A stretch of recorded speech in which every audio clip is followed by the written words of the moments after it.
everyone. We're Steph and Rachel, the creators of Wealth, Wisdom, and Wellbeing podcast. The spirit of this podcast is to share the conversations and curiosities that we have with a greater community in the hope that we can develop wealth, wisdom, and well-being for ourselves and those around us.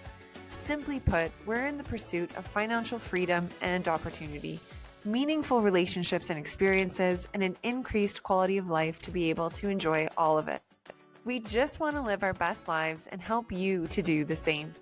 Come with us on this journey. Let's have some laughs, learn from our communities, and get that bread.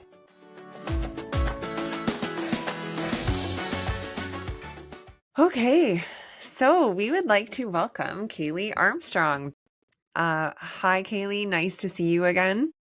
Kailey and I had met, once in person, but also a few times online for something that I was putting together for the company I work for. So I had searched the web for someone who I thought would be a fantastic speaker that could really help kind of this community at work that I help to steward, if you will. So Kailey was kind enough to help us out with that event. And then we met again in Rose and Croquet, where I got to meet you in person. What a delight. And then she agreed to be a part of this passion project. So Kailey, we're so grateful to have you. Thank you for joining. If you would like, you can let us know how you found your way to YW and maybe just a little bit about your story. Sure. Well, thank you so much to you both for having me here. I always love having conversations with other women on anything wellness, wealth, or anything related. So happy to be here with you and your listeners. A little bit about me and YW Calgary. So most of my career actually was more in corporate. I did nearly 12 years in oil and gas, primarily in talent management, in human resources. And I had a great career actually at Syncrude Canada Limited. My heart will always bleed orange for Syncrude. And then there was a time where my family was ready to move to Calgary. And so I took on a few other different career opportunities. One was with Haskayne School of Business for a short while. I also did some entrepreneurship type of work for about 3 years. And so I still have my management consultancy through that. And then I was ready to be part of a community-based organization and take a lot of the strengths and competencies that I built in corporate and translate that to design more community-focused programs that support women and that help advance families in general. And so when I saw the opportunity at YW, I thought it would be a great fit for me. I didn't check the box, which has always been my story, but my boss gave me a chance and I'm really grateful for that. So it's been a really great opportunity to really work for an employer that is not only so community focused, but really emphasizes the importance of the future and ensuring that women and their families thrive. Amazing. Welcome. Yeah. And that's so fantastic to hear about your journey. And, when I was doing a little bit of research on you before you came on today, I noticed too, you have a background in fashion. Like it seems like, is that correct? Like you came from more of a fashion background? Well, there was a period of time during COVID, actually, I always had strength and style. Like I loved color. I've always loved clothing since I was a child. Um, and there was a moment, I think, in the pandemic when I think a lot of us had that experience where we start to question a little bit more, what are we doing with our time? Is there other ways that we could really ignite sort of creative passions? And it was that time that I formalized my skill set in styling. And so I did a remote certification through the London College of Style through the UK. And it was from there that I launched my women's personal styling business. Why? Okay. First of all, that is so freaking cool. Do you do group parties? Like I feel Yes. like Yeah. okay, we'll have to connect later. The number, sorry, Steph, I feel like you're heading down a path here, but one of the things I just want to say quickly, I had a bit of a fashion flip, if you will, when I got this new role that I'm in. I had one of those moments of like, okay, if I'm going to go into these rooms at work and be taken seriously, I need to look the part. whatever that the part is. So I did a bit of an overhaul, and a friend of mine who, passionate about fashion came by, went through my whole wardrobe. All to say, the number of women that noticed and would just, and it's so flattering. And I felt so wonderful that they were like feeling well enough to come and say like, "Oh my gosh, you've been looking really amazing. Like your style is really really nice." And then I kind of tell them about like invest in yourself, find someone who will kind of walk you through this if you're not feeling good about whatever it is that you're wearing. I love that this is something you do. Do you find with your clients that it's been a real turnaround for them or like an awakening? I think awakening is a good description for it. I think what tends to happen is I like to think I bring spirit and soul to style. So for me, it's not always the clothes. It's how we want to feel in our life and how we want to engage with our life. And clothing and style is just one of those pieces. And for women specifically, and for myself, like being a professional, entrepreneur, mom, partner, daughter, all of the hats that we all wear, style is the one thing that I do not compromise. It's the one thing that is fully mine. I That really came true to me when we had our daughter 8 years ago, and I thought, "This is the one moment I have every day that's mine." And so when I get dressed, it's a moment of delight. My closet is a compass for how I wanna feel in my everyday, and it's a way that activates my confidence. It activates parts of me that I love. And so once you essentially light that on fire, it's very hard to ever go back. And Mm. there's even situations in my own role now where I kind of laugh. I go to a lot of events and speaking engagements and things, and I think, like, I don't even have navy blue anymore. Like, I don't even have that suit, right? And so I've become really comfortable with being the colorful person on the panel or the person that wears pattern on pattern every day, because it brings me joy. It genuinely brings me joy. And so I love to unlock that for clients, and I love to unlock something that's very personal to them and for them. Very cool. Very powerful what you just said too about that ignition of this joy and this femininity, and that's something that's truly yours. And it's interesting whether it's business or in your professional roles. Like, I don't know, Kaylee, as women, it seems like, speaking from my experience, that can sometimes get muddled and lost, and you can come in, especially in higher level positions, into this very professional, serious, I am a, like Rach, you said, how do I get this recognition or just to be seen, right, as an authority?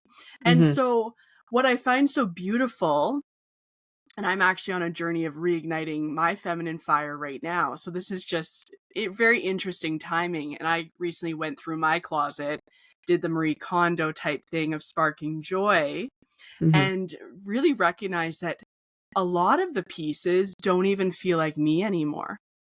And so I'm on a journey of reconnecting with my own essence as a woman and that femininity in me after experiencing burnout and all these other things. So I guess, Kaylee, like, just having that background and having that creative outlet for you, what could you say to the listeners to just inspire, if maybe they are feeling a little lost in that area of their life, or how could we reconnect with that, some practical things? Because I think that's really powerful and a bit of foundational to everything else. Hmm. I think what you said was so consistent with what I hear. Right? There comes a certain phase in a woman's life where we start to really understand not only who we are, but who we want to become.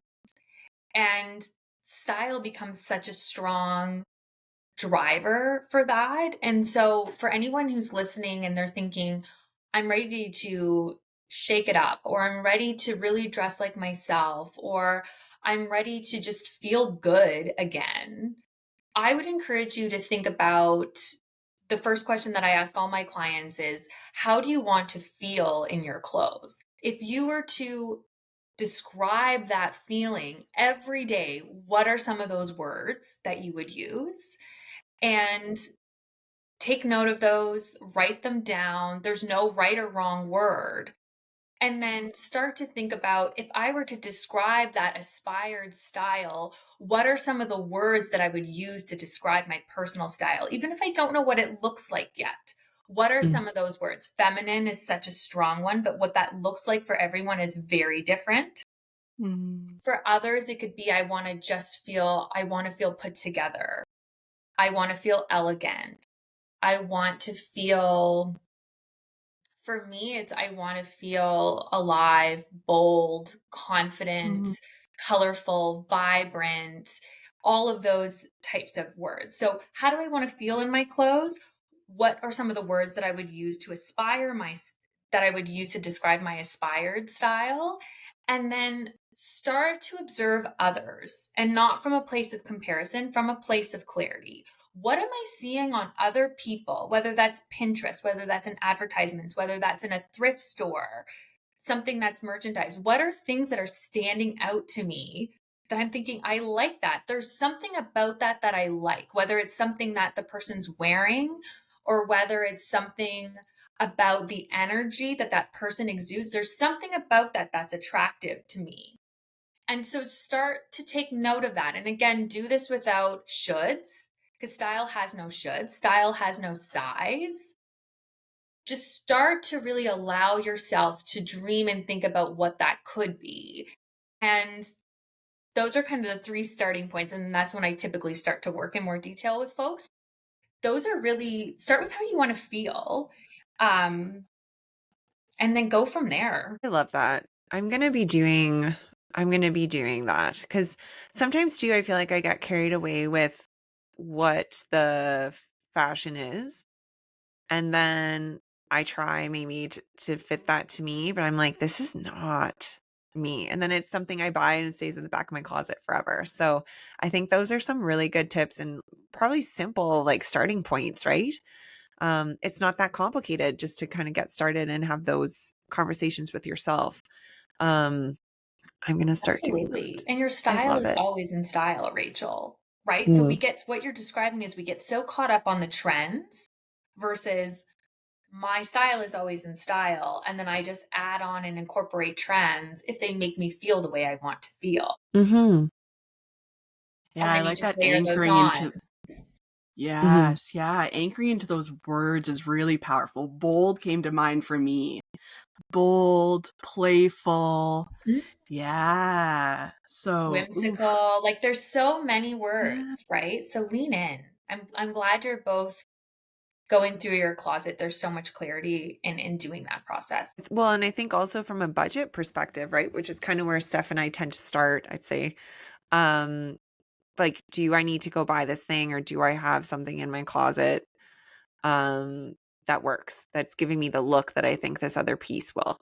Mhm. So I kind of started this with um I have more things in my closet than I can fit. Like I was using a rack downstairs in the basement, yet every day I'd get ready for work and think I have nothing to wear. And that's when I thought, "Oh my god, how can this be? Like I'm just accumulating things, spending money on things, and none of it makes me feel good. What is happening?" And that's kind of how I started on that journey last year, but um I love this. Who knows? Maybe we would have connected in a different way, Kailey. Maybe I would have found your your business. I think we were meant to cross paths. Well, you could That's have very so cool. many things. Like it goes back to what we're talking about today, right? It's like, say, you know, finances is just one of the many ways that we can be well as women, and it affords us opportunities to say yes to things so that you love your whole life. Like finance is a huge driver to that. I love that. Yes Absolutely. to things so you will love your whole life. Steph, I feel like that hit with you. Yeah, no, I just feel like it is the foundation of everything, and that just makes so much sense what you're saying there. And I think it's really powerful too. But just to come back, so like that's neat to hear your journey where you started and then how you said you got to YW looking for that like community piece and connecting into there. So Just tell us a little bit about your current role there and, some of the things with that financial piece that you just spoke on for women. Absolutely. So at YW Calgary, I'm the director of economic prosperity. And so YW Calgary, we're most commonly known as YWCA. And we support women and their families when it comes to healthy relationships, domestic violence, mental health, and economic prosperity is a core strategic pillar for us as well. And so when I joined YW Calgary, part of that kind of mandate was to really develop a vision for what that is. And so it's not something that's new to YW, but it was something that needed to continue to evolve and expand in its impact. And so over the course of 18 months, we've been able to really paint a clear vision of what economic prosperity not only means to us as an organization and the clients that we serve, but also to the community. So we support women building and scaling businesses. So anything within entrepreneurship, we support women in increasing and boosting their financial confidence and financial acumen and financial wellness. And we also have a variety of different programs and services that really support and empower women in creating meaningful careers. So, really, it's career, finance, and entrepreneurship. And we have those supports for very vulnerable populations who are experiencing maybe acute crisis and trauma. And we also have programs for women in community that are looking to, how can I just increase my financial confidence? I'm ready to be part of a community that helps me accelerate my career or helps me really lean into building my business. So that's a little bit about what we do there. So really supporting women in those core spaces. How does that community piece tie in for women, especially maybe not women in the vulnerable situations right now, but maybe women who have tried to do the lone wolf thing and then it just wasn't either fulfilling or they got to a ceiling? Or can you speak to any of that and how community has really tied in that piece for those women?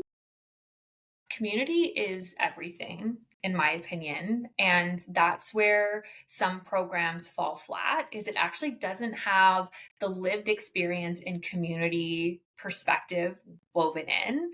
So we actually did a huge overhaul and redesign of some of our programs, specifically some of our entrepreneurship programs, where it was the power of women learning in a cohorted model that we really started to see success in how not only they launched or scaled their businesses, but um, the level of confidence they had at the end of the program. So, not only learning within the cohorted community, where I'm seeing folks who are learning and growing just like I am and leaning on them in terms of what their lived experience has been, but also working with a brand like YW that comes with such a powerful community and ecosystem where you leave not only with the knowledge and some of that shifts in behavior, but now you have this whole community supporting you as well, where maybe there's another program you can flip into, or there's more resources now at your fingertips. And so that's where I find the power of community is not only in formal learning, but then as individuals, like we're meant to be in community. We're meant to share what our experiences have been and how we can learn from one another.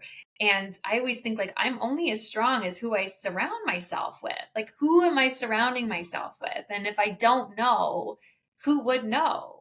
That's my goal. I have lots of people that know stuff that I don't know. And I don't and Yes. that's what keeps me thriving and moving. So we've built that on not only in formal programming, but it's something that I believe so strongly in personally, is that the diversity of our community is what enables us to thrive as women. I find too, and I think Steph, we're both kind of in this. I don't want to say it's a phase, but maybe our style. We dig for information, like whether we're researching on the internet, right? Um, Reading, whatever it might be. Like we are hungry for knowledge, and I do find just this piece about community. I love books about leadership, books about I mean, lately it's been many men who have been the tops of, like, GE was one of them. Um, and reading about their leadership style, how they found value, how they, right, moved the needle. Great. All very wonderful. Love getting this information, but it does not beat having a conversation with somebody right? And like getting that storytelling from them, their experience. And it's both valuable, but the one where you're actually interacting with someone, maybe in your community, um, that is, I find that it sticks with me. Like I gain the most from it. I feel inspired by it. And then it becomes someone that potentially you can return to. And, if in my experience, it's usually someone also that will hold me accountable. So I'll gain this information. They'll kind of say like, well, what are you going to do about that now?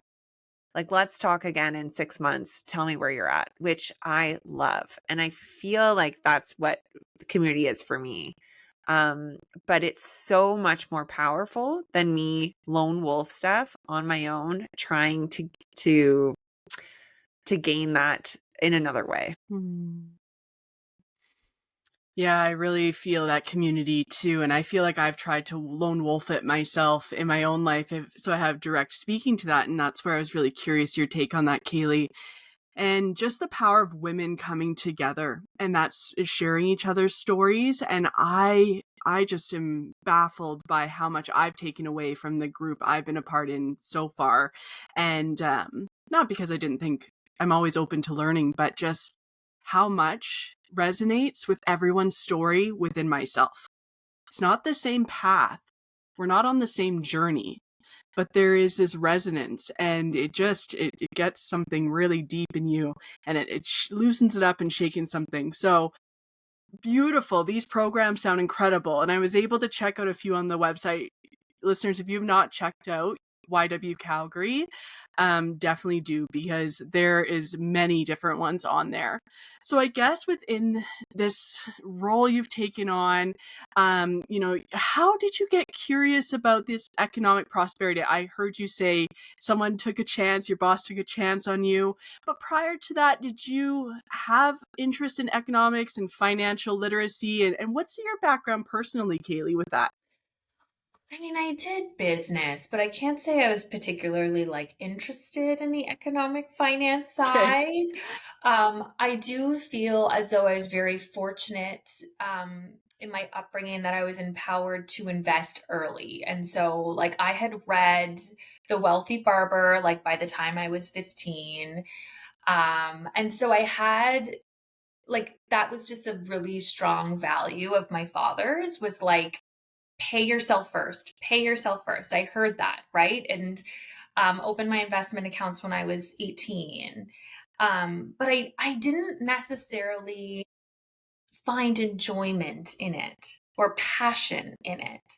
And I held a lot of shame with that for a while. I was responsible, but I didn't enjoy it. And then over the past, I would say 8 years or so, it's when we had our daughter. And I realized I don't need to enjoy finance to be good at it. And there's the elements, once I got really clear on what I do enjoy, then my interest really started to take off. Once I started to lead my finances from a place of my own values versus like what the textbook kind of had said and what various literature had said, which I was familiar with, once I started to really get deep on like, well, why does this matter for me? Like, for the sake of what?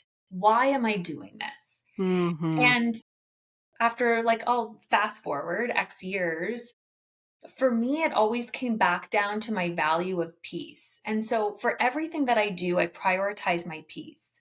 And so leading in my finances was really as a way for me to create peace in myself, knowing that I'm in motion, knowing that I'm meeting certain milestones, knowing that I'm imparting our daughter with healthy habits and mindsets around money, knowing that I have a strong partnership with my husband and our open communication around finances. All of that contributes to my peace, even down to the daily decisions. If I have a speaking engagement, I always joke I take an Uber. I'm totally can drive and find my own parking. I'm totally capable. But by taking that Uber, it gives me the peace to just know I'm going to get there at the door.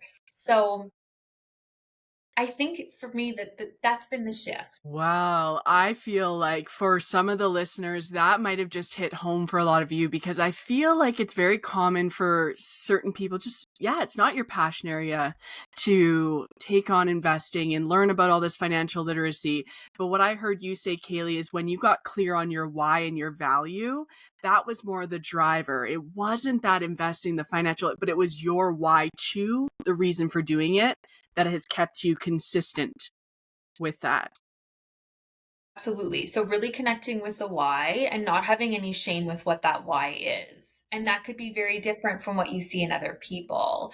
And so that's what really inspired me to join YW is how can I unlock financial empowerment for women in a way that actually resonates with them, in a way that actually Mhm. creates meaningful impact for them, in a way that's not shame based, in a way that's actually strength based.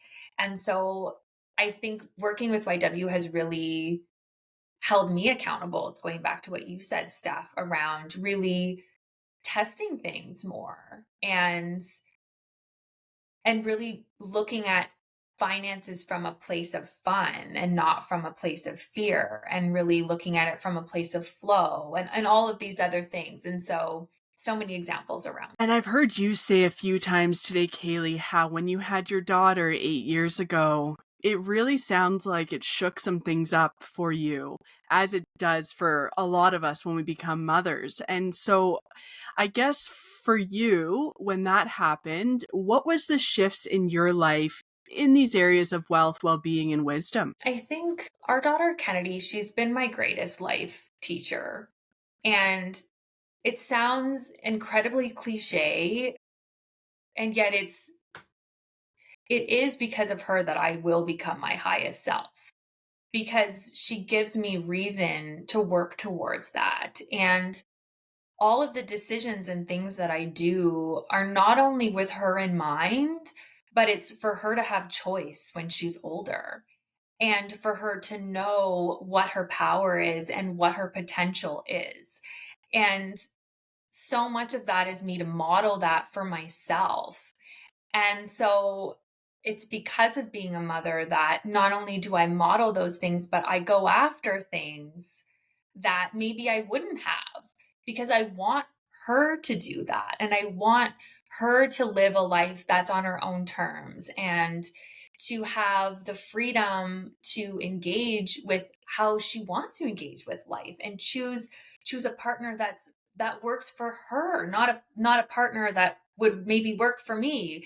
But to know that she has those choices and she has that independence. And so I think that was some of the most major shifts, is really the importance of modeling. And then from a financial perspective, things mattered more.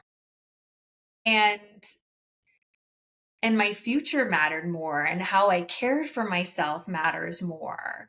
And so it was really like holding up a mirror, to be honest, around like not only is who is the person that I want to become, but also what is the life that I'm creating for our family to thrive.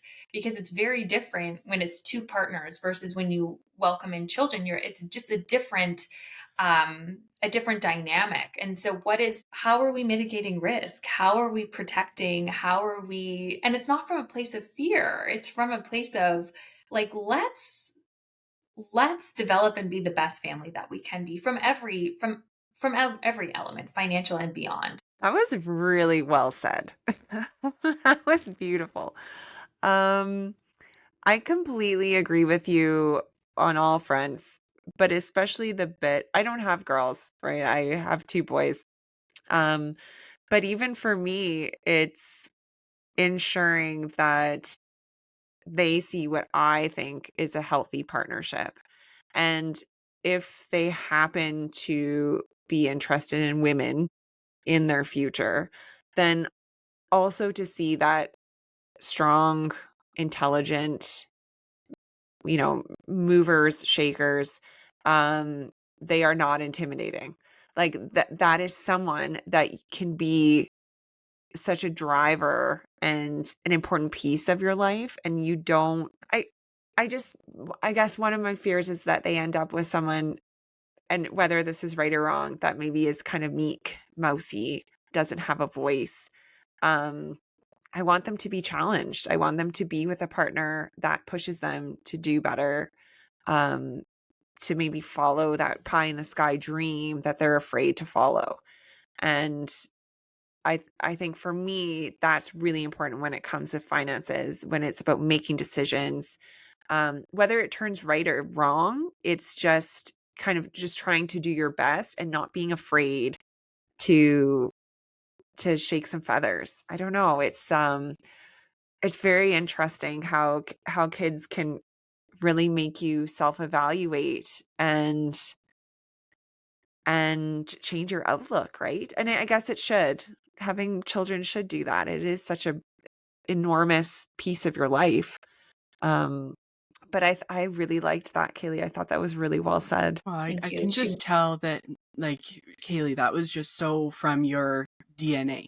Like, that is just so in your soul, that was so from your heart. So thank you for sharing so vulnerably, because I think that was just, it resonated with me huge, because with my daughter being born, yeah, she shook my whole world in all the best ways. And yeah, it's just the greatest teacher. And even within coming to tapping into joy and playfulness and lightheartedness and just that total love of life again. Wow. Like, just when you watch your kids, they know it. They feel it with everything. So, Rach, and to just what you were just saying with your boys, you're the model of that, right? They see it all the time. That's their mama. So, they're gonna be great and choose who's best for them. But I just, yeah, you're a great model for that. Thank you. Oh, I love this so much. This is so real, and our kids are just, wow. Yeah. One thing I will say too, when it comes to mind, it's like, because there's a lot of joy and learning that comes from parenting, and there's moments that are really challenging too, right? And I think one of the things that I've done recently is actually sharing with Kennedy when I am experiencing a challenge and being open about that. And like just the other day, I said, Kennedy, I'm feeling really nervous. I have like a big kind of speaking engagement that's new for me. So I'm feeling nervous this morning. And I just want you to know this has nothing to do with you. So if I don't feel like myself, I'm not angry at you or anything. I'm just feeling really nervous about this. And then when I dropped her off at school, she looked at me and she said, Mom, you're smart, you're kind, and your blazer looks amazing. Just be yourself. Just be yourself and think about what we're going to do tonight to celebrate. That's And really she's like, sweet. remember that when you're on stage, everyone is just so happy for you that you're doing something new. And I was like, because what was interesting about that is you spend so much time as a parent being cognizant of the language that you're using and the things that you're sharing with them. And then there's these beautiful moments of time where it's like, it's just reciprocal. It just comes back full circle to you. And they're telling you the exact words that you shared with them before the dance recital or before the whatever they were doing, the speech or whatever. And it's like to come from them, it's really your highest self that is telling you that, right? So it's just, there's beautiful moments in sharing vulnerable moments with your children of where you're stretching yourself, like to your point, Rachel, I think is so critical to tell them when you're trying something new and that it feels uncomfortable, but you really appreciate their support and coming home to a safe place where you can just exhale after. They also give the simplest advice. I Yes. had a I had a challenging stakeholder at work the last couple weeks, and I kind of similar thing, like in the morning I'll be like, all right, here we go. And I say out loud, like, I'm just gonna try my best. Like, it's not gonna be comfortable. Albert at one of these days was like, did you tell this person how what they say makes you feel? I was like, no. He's like, well, maybe that will help. I'm like, oh, Yes, you're right. Like, but it's so, and that's what I needed to do. And it's just from the wisdom of an 8-year-old, just tell them how it makes you feel. Oh, okay. It's very interesting. Yeah, kids. So They carry so much wisdom. Yeah. they really do. Um, Kailey, more about what you were saying about like YW isn't just for women in acute situations, Crisis. right? That it's accessible to all.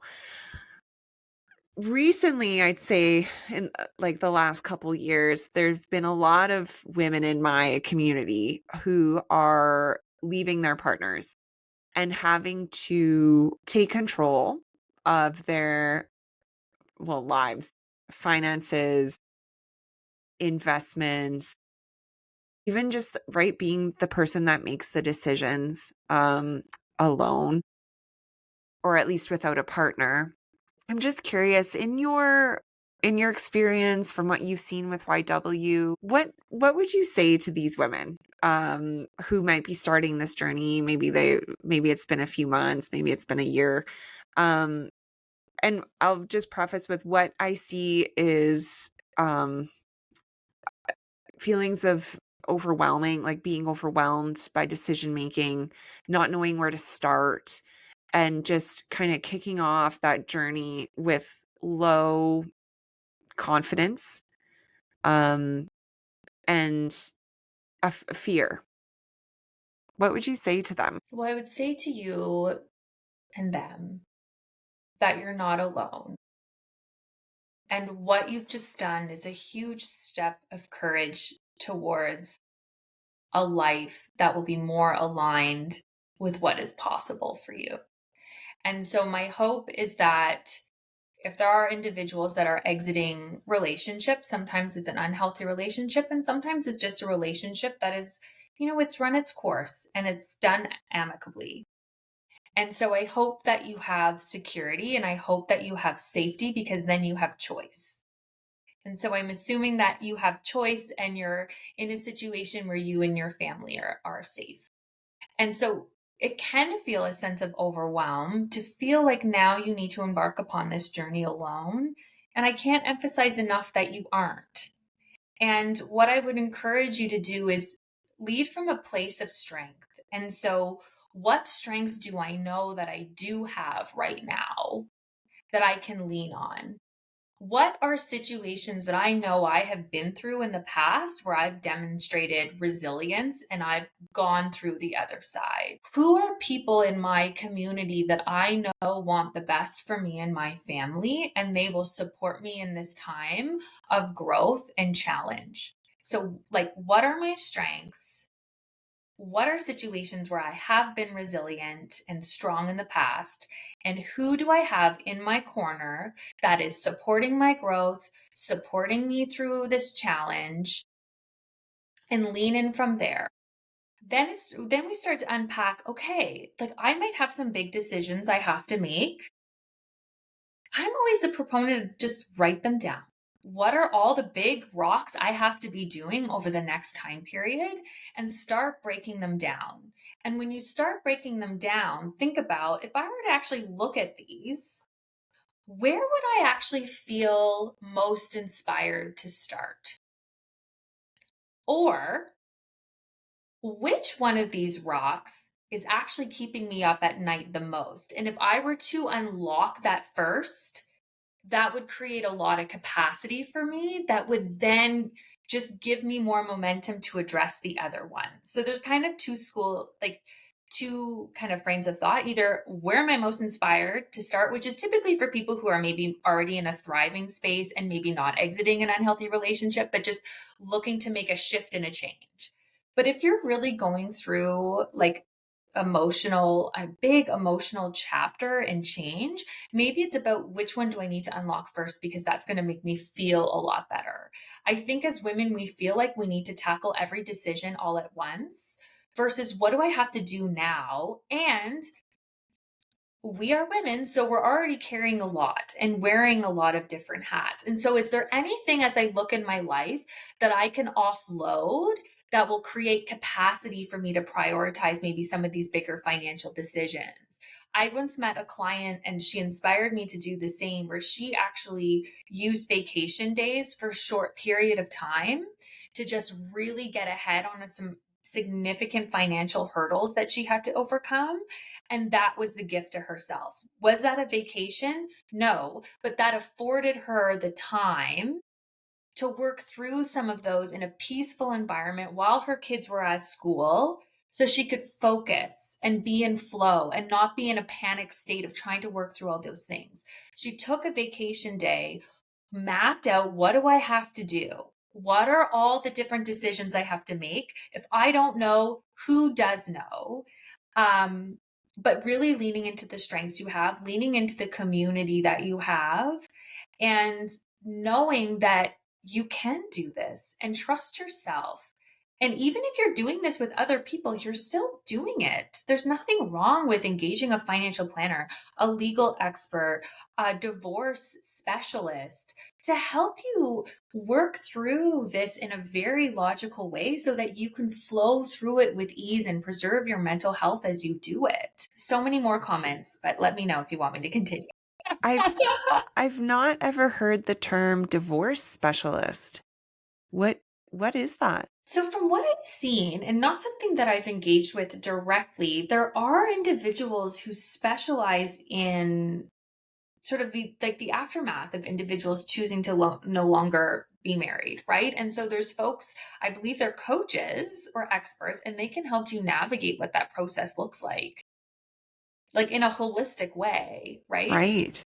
I didn't know that was a thing, but I mean, that makes sense to me. Because it is uncharted territory, I think, for most, unless you're getting divorced for a second or third time. But I'm sure Mhm. not each one is the same, right? There's probably varying circumstances in others, but And there's so many um, elements, right? Like I would even mhm, think about the end in mind, and the hardest part is through. That's the hardest part. And think about that end point. And the end point is not the end in your journey. That's the beginning of you leading your own financial journey. That's on your own terms, that's aligned with your own values, that's aligned with what you envision that future to be.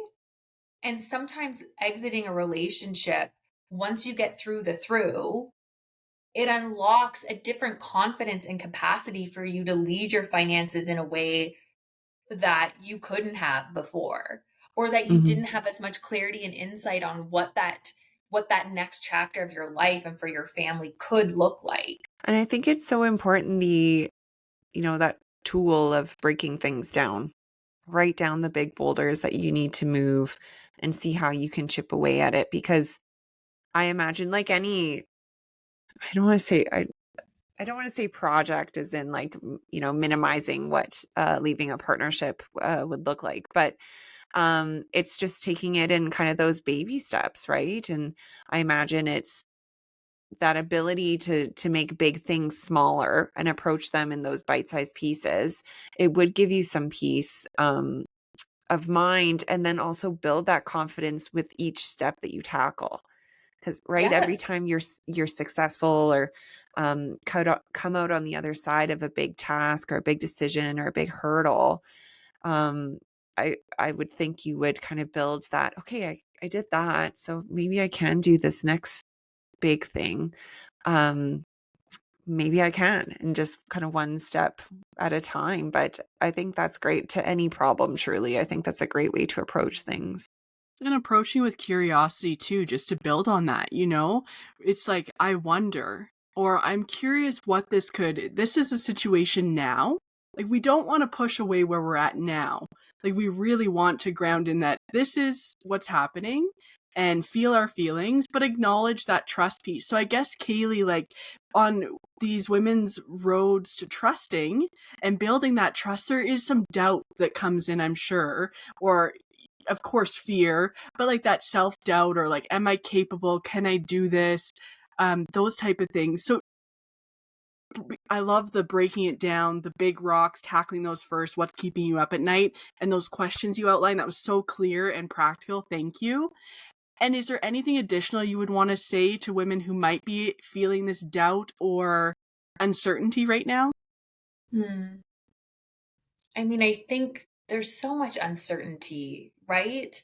There's uncertainty even if you are in a healthy relationship. There's uncertainty. I think it's something we can always anticipate. And so I think it always comes back to that inner self and knowing that I can live my life and be resilient through challenges and through uncertainty because I've done it before. And every time I do it, I'm more grounded for the next time. I'm more regulated for the next time. And all of those are evidence and examples that we hold in our heart as feelings that make us stronger and increase our confidence so that we can do that in future. And if there are moments where you are feeling just whatever it might be, anxiety, imposter syndrome, lack of knowing, for me, like, just always remember it's in the stillness where your superpower is. So calm the noise of the world, connect back to yourself, remember what those superpowers are, remember what those strengths are, remember what your vision is for your life. And know that this situation is a situation that's going to give you some insight. And so, what is that insight going to do? How am I going to respond to that? And how am I going to use that? And and by doing that, we just continue to increase our confidence in a variety of areas in our life. And to do that again without shame, like, and because how we all embark upon that uncertainty is very different. And I say this knowing the privilege I have and knowing that the privilege that others have not been afforded. And so it's also about acknowledging that too. Like, I'm experiencing this uncertainty, but I know that this would be compounded for other women who are experiencing barriers that I do not. And so that's often a reminder for myself too, is how can I use this experience to not only learn and grow myself, but also continue to be an example for how I can advance women as well and their families. And that's not only YW, but for me, that goes beyond YW and just something that I believe in with so much passion, is that it's not only our own learning journey, but how do we use our learning to advance? And so we all get better, and we all over time get opportunities. So, Kailey, if you could wave a magic wand and fix um societal issue, a barrier, whatever it might be that's impacting women's financial well-being, what would it be? That's such a tough one. It's interesting. I don't know. There's lots I would change in terms of policy and society and all of those things. But if I had to pick one, I really do believe that change can be compounded if done at an individual level. And so I would love to inspire women to always know what they're capable of and to lean into the change they can create for themselves. So ask for the raise, don't take the first offer. If you don't understand the contract, ask a question, it's okay. Be curious, ask questions, lead your own finances from a place of confidence and curiosity. Know that you can do it. So that would be the magic wand for me, is very much on an individual level for women to always trust themselves, ask questions, and believe what is possible for them and their lives. That is so, so powerful. And I feel like what you're talking about, Kailey, is just knowing and owning your own power as a woman, as a person, and tapping into that. And when you spoke about finding that stillness and the answers come when we get quiet, that presence. And you are a great, I can already see in this, I'm just meeting listeners, Kailey, today for the first time, but I can already tell you walk the talk. Like, you are embodying this message, and it's felt with the way that you speak. So it's very powerful for yourself, and it will be different for everyone. What do you do to tap into that stillness and get present for you? So I meditate daily. So I make sure that I have some form of stillness on a daily basis. I've just, over like years of having a practice, I just know that it's in the morning for me is when I set that intention for the day. I allow myself to listen and align with what's possible for me and my family. And then it's during the day where I find it's so powerful to just kind of check in with myself. And I know very quickly when I'm out of alignment, and I know when I'm in flow. So I'm able to kind of realign, I would say, pretty effectively because of the practice that I've built up for a few years. But I know that that's possible for your listeners. And I just can't emphasize enough the change and the shift that happened for me personally when I started to listen to my own voice more and trust my own voice and trust my own knowing of what wellness means to me and the vision and dreams I have for myself and my daughter and my family, and not letting the world tell me what those are, but having it come from within me. And of course, continuing to be inspired by people in my virtual community and in-person community, of course. But really, you can feel a sense of alignment. You can feel regulated even when you're going through significant challenge. And that's what really inspired my spiritual journey, was a very significant challenge that I had that really unlocked that superpower for me. And as a result of that, like I can't ever go back to not listening to my inner self and voice. So that's the magic wand for me, is I want women to know that, find it, and listen to your inner self and find a practice that resonates with you. There's so many different kinds. So find the one that resonates with you and live a life that's aligned with your values and make decisions that align with your values and live a life that's in flow. It's possible. It is possible. You're still going to have challenges, but it's still possible. Yeah, wouldn't be life if you didn't, hey? Yeah, there's always something new.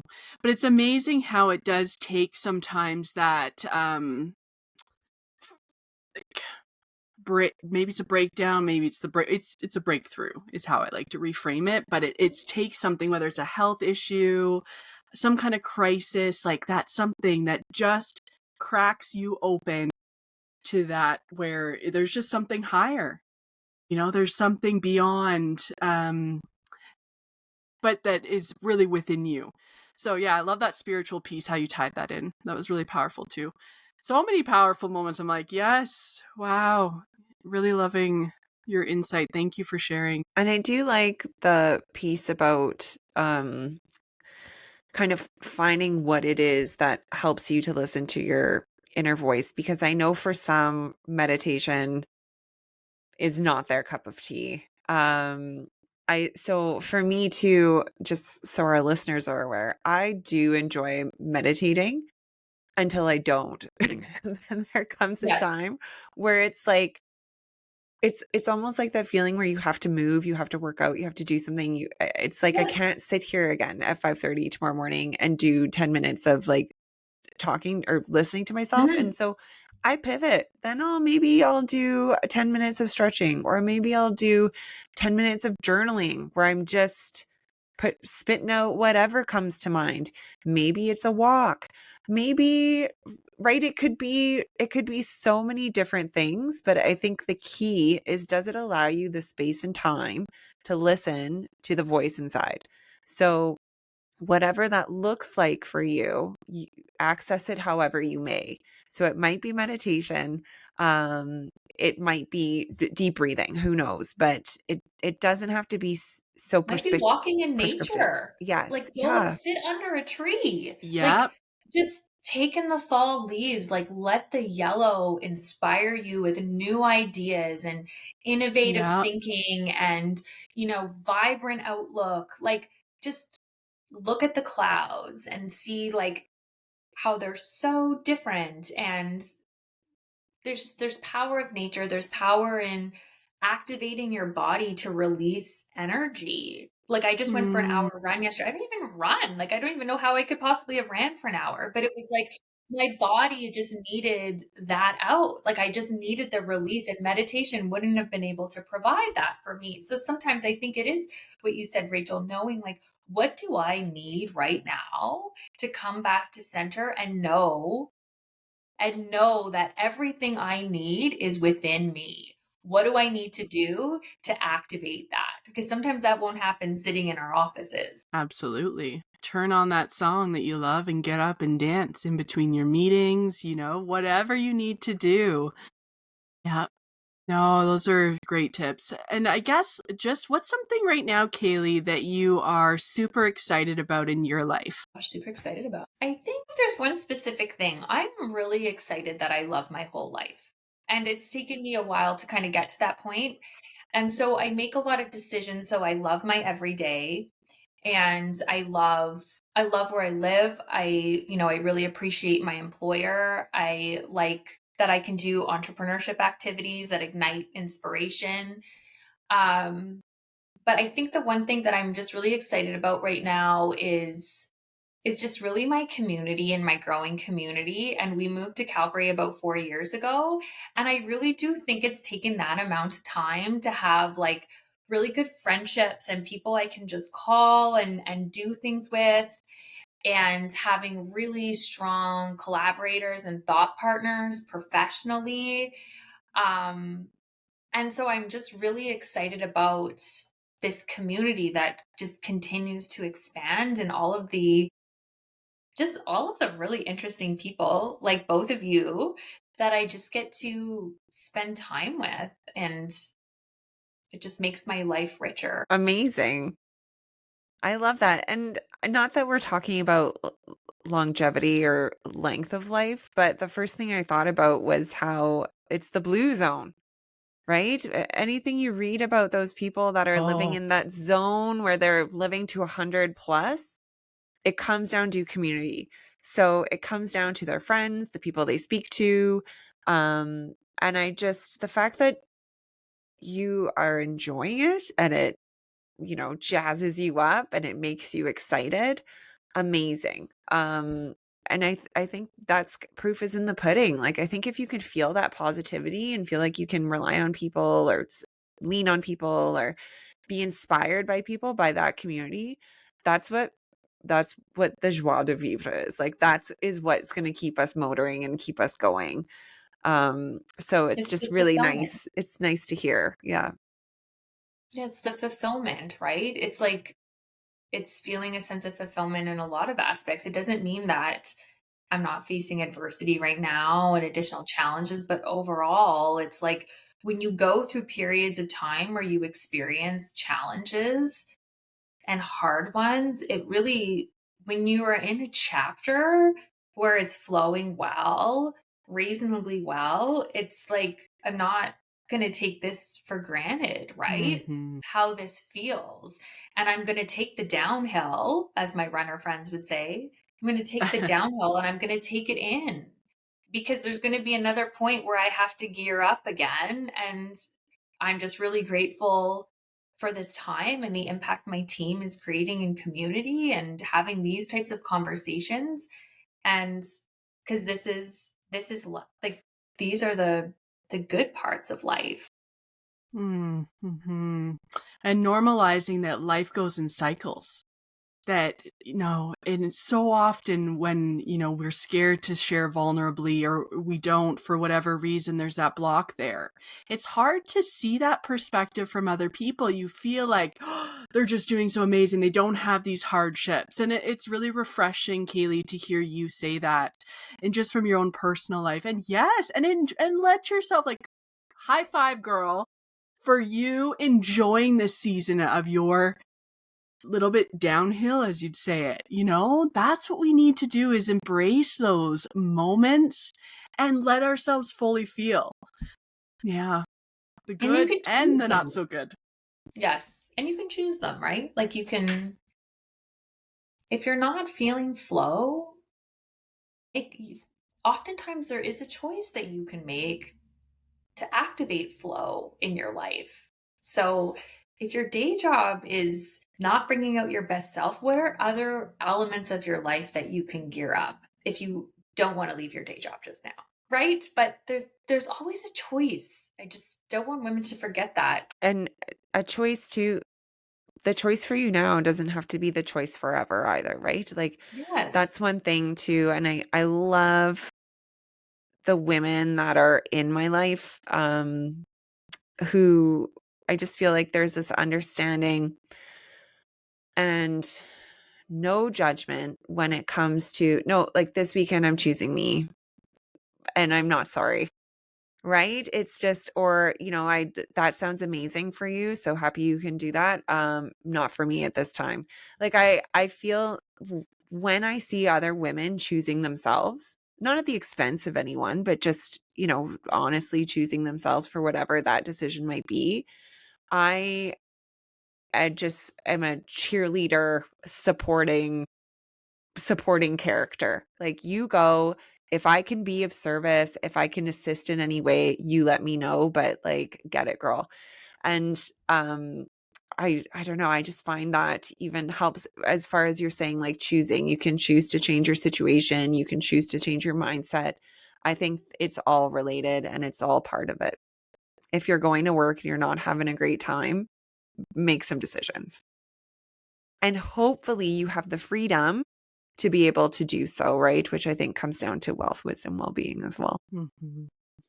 So tomorrow's a full moon, and it's a powerful time. It's a super moon, and it's going to be really bright, and it's a hunter's moon as well, so quite orange, and just a really great time to start letting go of some of these past patterns, maybe old relationships, or whether it's work or personal, that aren't serving us. It's a really, really powerful time for that. So I encourage everyone, our listeners, to just take a moment. It doesn't have to be anything crazy. Light a candle, get out in the moon, look up at her, you know, and just move your body, dance, do whatever feels good for you. And just to be able to really get the energy of this time to support us. And so with that being said, just because we are changing seasons, the full moon's there, Kailey, for you, what new version of yourself do you feel like in this season of life is really you're transforming into? I don't know if I'm necessarily like transforming into a newer person, but I think I'm deepening parts of myself.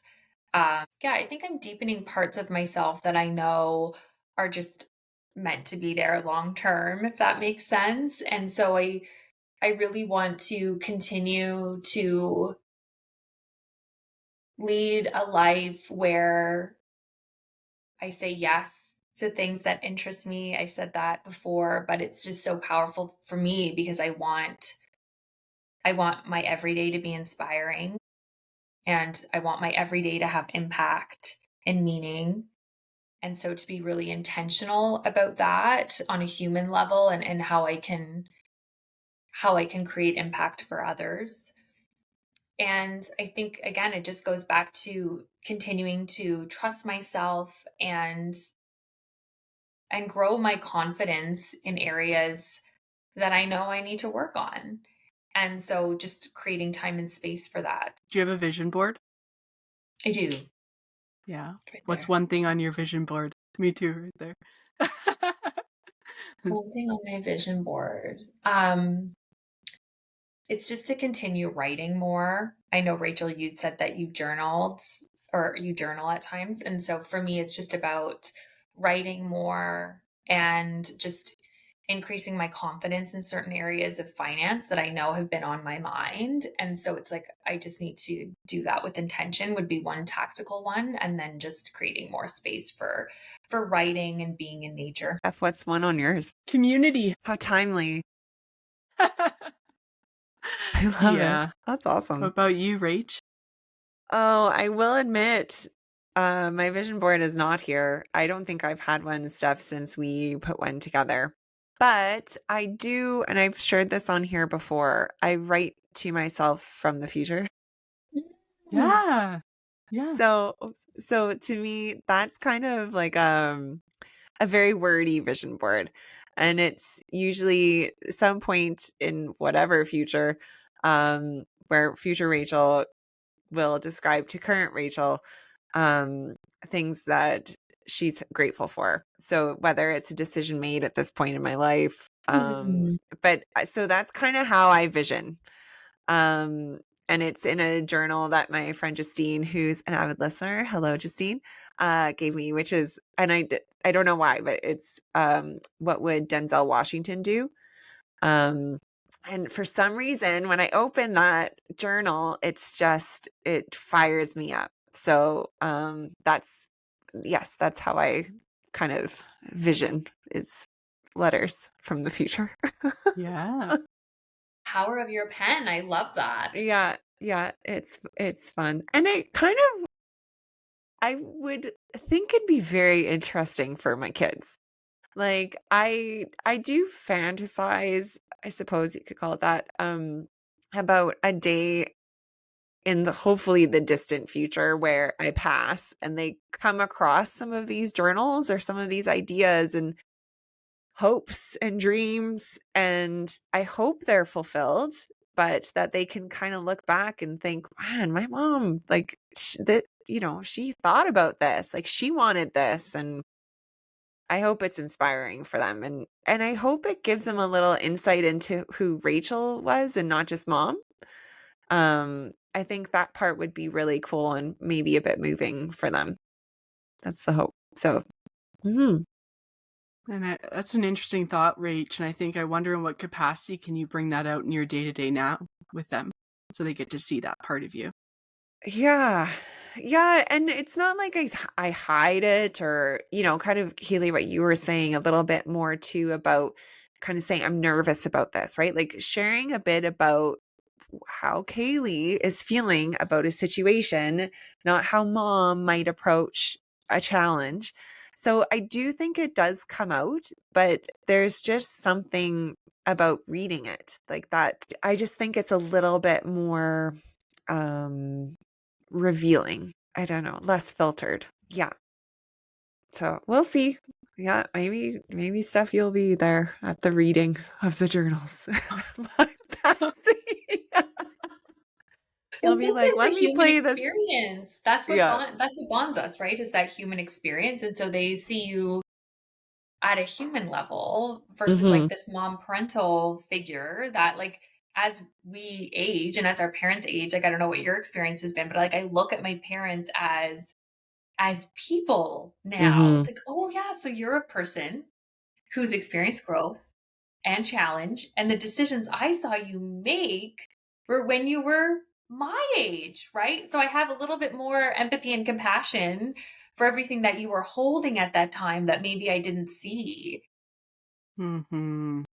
Absolutely. 100%. Yeah. Yeah. I used to look at my parents on a pedestal almost, right? And then you realize, oh yeah, you're just human as well. You, of course, right? Yeah. That's another thing, listeners, a gratitude list. Rach, there's no right or wrong way to do this stuff. So I love that you do Hmm. something different for your visioning and your future self. The gratitude list is extremely powerful. So brings Hmm. us into that appreciation for the now. Oh, okay. Are we ready for the last three? Yeah. Well, Kailey, we always like to ask, and we've touched on some of these, but what's one thing you'd like to share in the areas of wealth, what you're doing for wealth, wisdom, and well-being? That, but well-being really around just finding stillness in your everyday to connect with yourself in whatever way that really works for you and resonates with you. in a way that creates intention and calmness so that you receive that clarity that's within you, would be my hope for your listeners from a well-being perspective. Um, from a wisdom perspective, always trust yourself. Exhale. Always trust yourself and know that you're not alone. And if ever you don't know, who would know? Who could I connect with? So always trust yourself is a point of wisdom that always sort of guides me.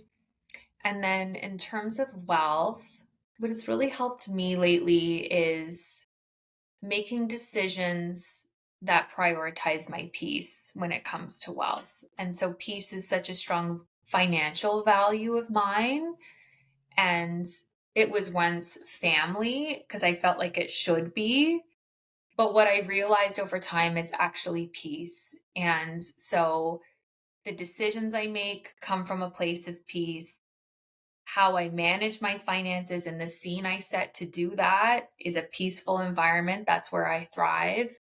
And so I would encourage your listeners to think through, like, what are those core values that can help me lead my finances in a way that is meaningful to me, that's inspiring to me, and that's sustainable for me. And how that looks is so different. But my bottom line is peace. Lovely. Yeah. There's such a big field of support there too, even beyond people in your community. There's that higher self you've talked about numerous times today, Kailey, and tapping into, we have access to that as well. You know, through these practices of becoming still, meditating, journaling, you can really ask some questions out there to your higher self. And so there's a lot of power in yourself, as we've talked about a lot today. And this has just been such an enriching conversation. It's been so lovely to get to meet you and have a conversation with you about this. And it'd be great if you just want to let the listeners know, you know, where else they could find and connect with you if they'd like to more. I know, and I listened to a couple of the episodes already on why wait with YW, or sponsored by YW, that you host your own podcast with them. So definitely, listeners, check that out as well. And then Kailey, where else could they find you if they'd like to connect further?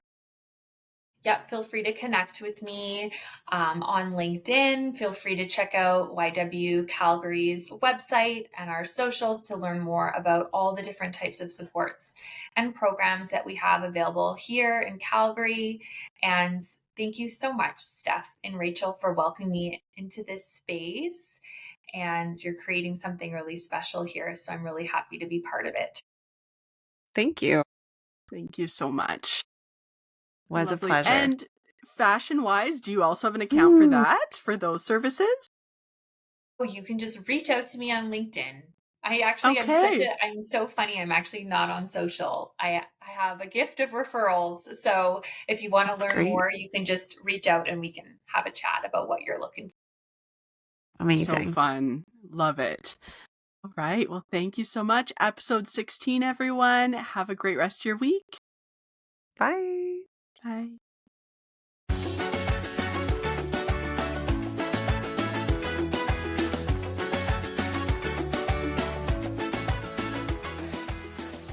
This podcast is designed to provide listeners and viewers with a general overview of how to start investing and growing wealth, provide value to our communities, and live a life of wellness. It is not designed to be a definitive investment guide or life guide to take the place of a qualified financial planner or other professionals. Given the risk involved in investing of almost any kind, there is no guarantee that the investment method suggested in your personal or financial life will be profitable. We do not assume liability of any kind for any losses that may be sustained as a result of applying the methods suggested in this podcast, and any such liability is hereby expressly disclaimed.